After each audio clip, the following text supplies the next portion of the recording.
हमारे सनातन धर्म में जो महीना है वह प्रारंभ होता है पूर्णिमा के बाद आने वाली प्रतिपदा तिथि, और प्रतिपदा से 14 दिन के बाद आती है अमावस्या, और अमावस्या की 14 दिन जो यानी 15 दिन बाद जो रहता है वो फिर से पूर्णिमा आ जाती है। तो पूर्णिमा, अमावस्या और पूर्णिमा यह एक महीना पूर्ण हो जाता है। हमारे शास्त्रकार कहते हैं कि जहाँ पूर्णिमा तिथि देवताओं की प्रिय तिथि है, यानी इस दिन हमें अपने देवताओं को रिझाना होता है।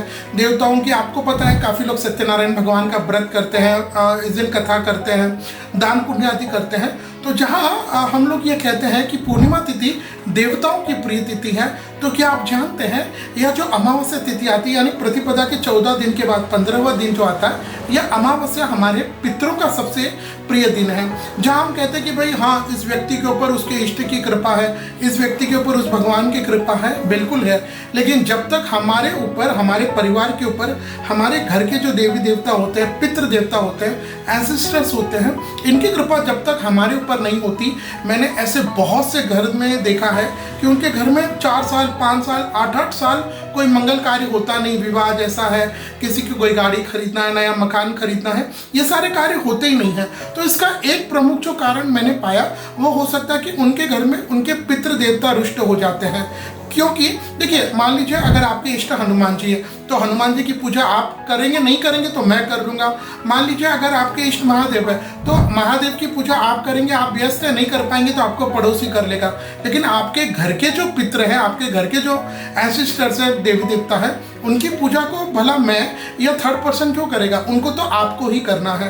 तो जिसके ऊपर उनके पितरों की कृपा होती है वो एक्चुअली हम जो भी दान पुण्य करते हैं तो ये हमारे पितृ देवता हमारे दान पुण्य के लिए, जिन भगवान के लिए हमने किया उनके लिए हमारे लिए और रिकमेंडेशन लगाते हैं। मतलब जिस घर में ये हमारे लोकल देवता होता है, जो हमारे वंश की, हमारे परिवार की रक्षा करते हैं, तो इनकी तो हमें पूजा आराधना करनी ही चाहिए। इनकी पूजा और आराधना का सर्वोत्तम समय अगर मैं कहूँ तो जो पितृपक्ष आता है, श्राद्ध पक्ष, वो तो है ही है, लेकिन हर महीने में जो अमावस्या तिथि आती है उस दिन भी हमें हमारे पितरों को प्रसन्न करना चाहिए। पितरों को प्रसन्न करने का काफ़ी लोग, बहुत लोग करते हैं कि कोई लोग इस दिन व्रत करता है, अमावस्या के दिन भी व्रत करते हैं। काफ़ी लोग इस दिन श्राद्ध तर्पण भी करते हैं जो सर्वश्रेष्ठ होता है। कई लोग यात्रा वगैरह आदि भी करते हैं, तीर्थ यात्रा करते हैं, मंदिर आदि जाते हैं।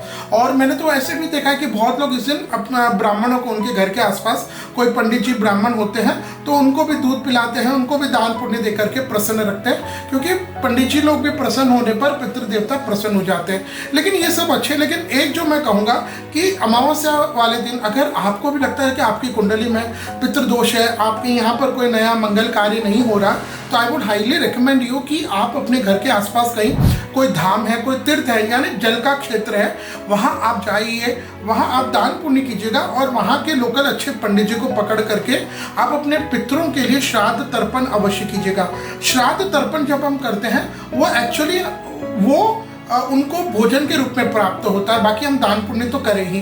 तो जो व्यक्ति इस तरीके से अमावस्या को अपने पितरों को प्रसन्न करता है, निश्चित, और जिनके ऊपर पितरों की कृपा है, उनके घर तो फूलते फलते ही है।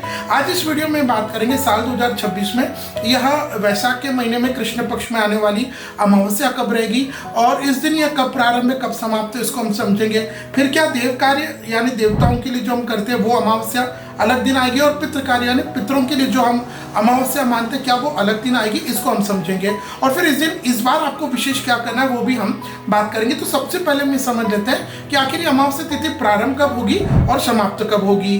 तो अमावस्या तिथि प्रारंभ हो जाएगी गुरुवार 16 अप्रैल 2026 को रात्रि के 8:12 और ये अमावस्या तिथि समाप्त हो जाएगी शुक्रवार 17 अप्रैल 2026 को शाम के 5:22। तो जैसे मैंने पूर्व में बताया कि अमावस्या 2 तरह की, एक देव कार्य के लिए, एक पितृ कार्य के लिए। तो इस बार अगर हम देखें तो आपको देव कार्य और पितृ कार्य की अमावस्या है, ये दोनों आपको एक ही दिन करना होगा। तो साल 2026 में वैशाख के महीने में यह जो अमावस्या आएगी यह रहेगी विक्रम संवत 2083 वैशाख मास के कृष्ण पक्ष की अमावस्या तिथि यानी शुक्रवार 17 अप्रैल 2026। तो इस दिन यानी 17 अप्रैल 2026 को श्रीवत्स योग रहेगा और सुबह 6:30 से लेकर के लगभग 12:30 बजे तक अमृत सिद्धि योग रहेगा। तो यह तो और आपको दुगना होगा। तो इस दिन आप अपने पितरों को प्रसन्न करने के लिए आपके घर के आसपास कहीं तीर्थ है, धाम है, तो वहाँ अवश्य जाएगा, वहाँ दान पुण्य करेगा।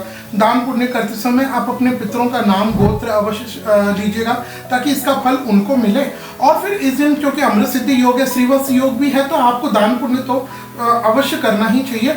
और दान पुण्य भी हमारे शास्त्र कहते हैं कि ऋतु के अनुसार करना चाहिए। जैसे गर्मी का ऋतु है तो ऐसी वस्तुओं का दान करें जिसको एक तो हमें हमारे सनातनियों को ही दान करना चाहिए जो हमारे सनातन धर्म से, तो उसमें भी गर्मी का है तो ऐसी चीज़ें जो उनके शरीर को ठंडक प्रदान करें, चाहे वस्त्र हो, खाने की चीज़ें हो, तो ये सभी आपको देव कार्य और पितृ कार्य की जो अमावस्या बैशाखी यह 17 अप्रैल 2026 को ही रहेगी।